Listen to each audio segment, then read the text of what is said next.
Good morning, student. Today we'll start chapter number 3, synthetic fibers and plastics. Synthetics fibres का मतलब होता है कि जो फाइबर्स जो नेचुरल मैन मेड बनाया जाता हो वो सिंथेटिक फाइबर्स होता है। और प्लास्टिक्स के बारे में पढ़ना है, तो इस चैप्टर में हमें दो ही चीज़ पढ़नी है, सिंथेटिक्स फाइबर्स एंड प्लास्टिक। तो चैप्टर की स्टार्टिंग करेंगे कि the clothes which we wear are made of fabrics.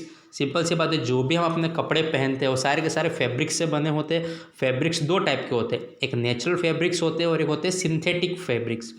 अब सिंथेटिक फैब्रिक्स वो होते हैं जो सिंथेटिक फाइबर से बनते हैं, और जो नेचुरल फैब्रिक्स वो होते हैं जो नेचुरल फाइबर से बनते हैं। जैसे कि fabrics are made up of fibres. देखिए याद रखिए, फाइबर्स यानी कि जो छोटे छोटे जो तार होते हैं पतले से रेसे। जैसे अगर हमारे जो कपड़े होते हैं, अगर आप इनको अगर एक एक करके तोड़ना चालू करोगे या धागा निकालना चालू करोगे, तो उसमें आपको पता चलेगा कि जो एक एक धागा निकलता है, जो एक एक धागा होता है वो एक्चुअली फाइबर्स होता है।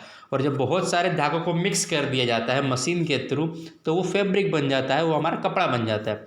तो हमें दो ही तरीके से फाइबर्स मिलते हैं, या तो नेचुरल मिलेगा या तो आर्टिफिशियल बन सकता है। तो नेचुरल कौन कौन से, तो देखिए अगर हम आगे बढ़ेंगे तो लिखा हुआ इसके अंदर कि fibres are also used for making a large variety of household articles. Now make a list of some common articles made from fibres. यहाँ पे आपको थोड़े बहुत एग्जाम्पल बताने हैं जो फाइबर्स के होते हैं, जो नेचुरल और आर्टिफिशियल दोनों हैं।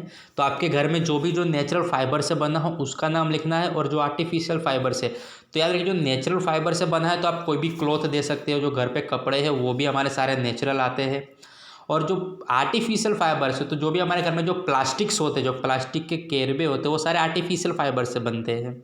उसके आगे और बढ़ेंगे, लिखा है इसके अंदर कि you have read in your previous classes that natural fibres like cotton, wool, silk etcetera are obtained from plants और एनिमल्स। सिंपल सी बात है स्टूडेंट, आपको पता है कि जो कॉटन के जो कपड़े होते हैं, क्यों कहाँ से, कॉटन एक्चुअली एक प्लांट है, प्लांट से मिलता है। जो वुल है वो एक एनिमल से मिलता है, सिल्क भी एक इंसेक्ट से मिलता है। तो इसका मतलब जो नेचुरल फाइबर्स क्या होते हैं, तो जो प्लांट से मिलता हो या फिर एनिमल से ना। अब सिंथेटिक फाइबर का लिखा है कि the synthetics fibres are on the other hand are made by human beings. वो कौन बनाता है स्टूडेंट? ह्यूमन बींग्स यानी हम। तो कहाँ बनाया जाता है, इसीलिए इसको सिंथेटिक या मैनमेड फाइबर कहा जाता है, और इसे हम फैक्ट्रीज में बनाए जाते हैं। अब आगे बढ़ना है कि व्हाट आर सिंथेटिक्स फाइबर। अब सिंथेटिक्स फाइबर्स क्या होते हैं, तो try to recall the uniform patterns found in a necklace of a beads joined with the help of a thread। शायद अगर आपने देखा कि जो भी आप नेकलेस पहनते हो उसके अंदर एक पतला सा धागा होता है, उससे क्या होता है कि जितने भी जो नेकलेस के जो छोटे छोटे टुकड़े होते हैं वो सबको धागे के द्वारा मिक्स किया, मतलब जोड़ दिया जाता है, और तब एक नेकलेस तैयार हो जाता है।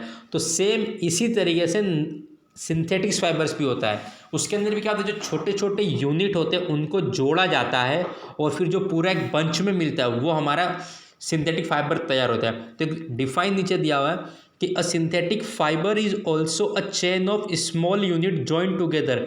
सिंथेटिक फाइबर भी वही है, जो छोटे छोटे जो स्मॉल यूनिट है उनको जोड़ के जो पूरक बन जाता है वो होता है। तो क्या है आगे कि each small unit is actually a chemical substance. याद रखिए ये पूरा केमिकल के द्वारा बनाया जाता है।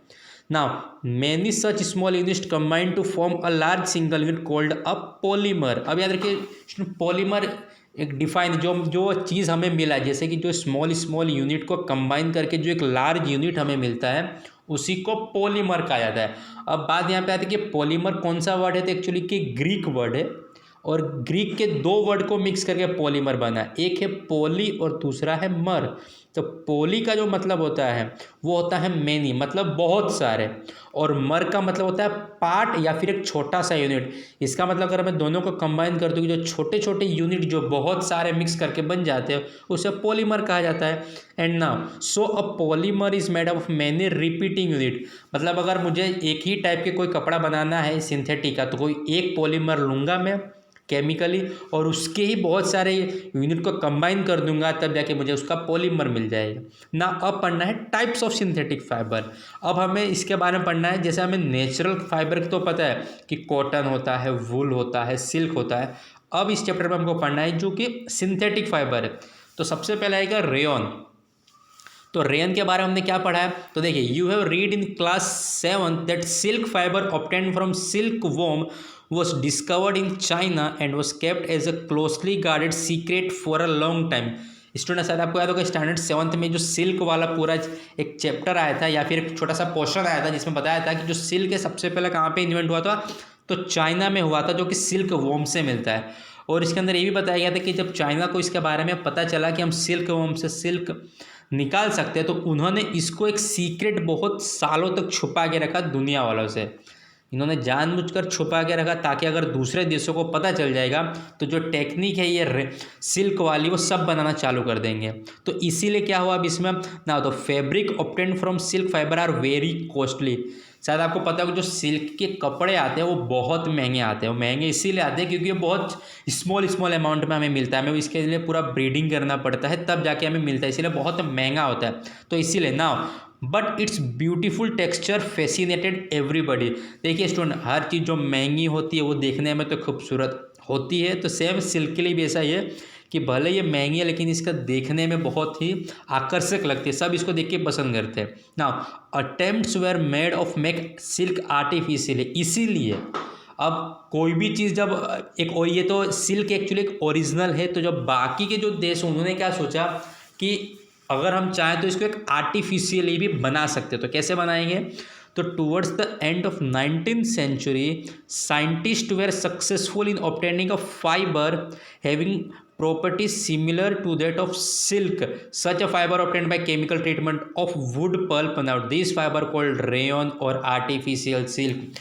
तो इसीलिए जब इन साइंटिस्ट लोग को बहुत इच्छा हो कि हम भी सिल्क के जैसा एक आर्टिफिशियल बनाएं, तो उन्होंने एक वुड पल्प लिया। वुड पल्प का मतलब होता है कि जो लकड़ी के जो छिलके होते हैं ऊपर के, उनका यूज़ करके केमिकल ट्रीटमेंट किया वुड पल्प का, और फिर उन्होंने एक फाइबर निकाला जो कि सेम सिल्क के जैसे की ही प्रॉपर्टी थी। जो सिल्क की प्रॉपर्टी होती है सेम उसकी भी प्रॉपर्टी थी, और उसका नाम उन्होंने रेयन दिया।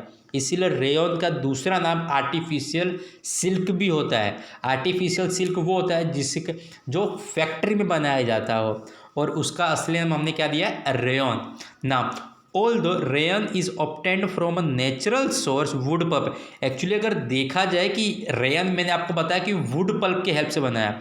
अब आप बोलोगे सर वुड पल्प तो एक्चुअली नेचर से मिलता है, तो हमें तो इसको नेचुरल फाइबर बोलना चाहिए, लेकिन नहीं, क्योंकि हमने क्या किया, वुड पल्प को फैक्ट्री में ले गए और फिर केमिकल के साथ उसका रिएक्शन करवाया था हमने, इसीलिए उसको मैनमेड फाइबर बोला गया है, ना कि natural fibre. Now it is cheaper than silk and can be woven like silk fibre.